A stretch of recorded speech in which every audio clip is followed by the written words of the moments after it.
there, everyone. Happy Sunday. Time for another episode of Pajama Gàidhlig. I'm home for this one.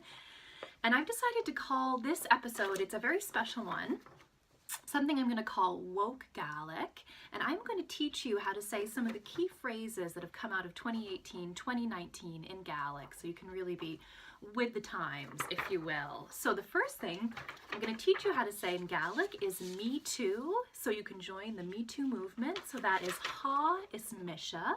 Ha is Misha. That means is and me, actually. But Ha is Misha. That's how you'd say Me Too in Gàidhlig. And then if you wanted to say time's up, you could say Ha an uair in airste. So Ha an uair in airste. That means time's up. So you will be really part of the movement. And then, of course, I think we should learn some other things today. One of them being how to say white privilege. So in order to say white privilege in Gaelic, you would say Sochar Cavcasach.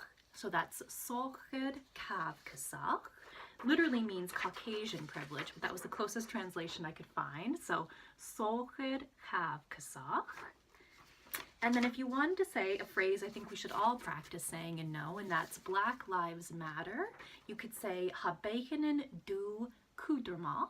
So Ha bechanan du Kudermach literally means Black lives are important, but again, closest translation I could find. There's nothing in Gaelic for matter like English.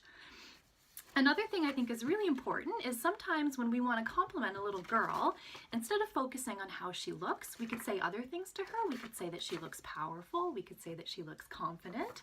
So I'm going to teach you to say to a little girl today that you look confident. And the way you would say that is Ha coltas mishnachol orsht. So that's Ha coltas mishnachol orsht, or there is the look of confidence upon you, is how you'd say that in Gaelic. So I hope you enjoyed today's episode of Woke Gàidhlig, because personally, I don't think there's any reason why we can't be a little more woke, even in our pajamas.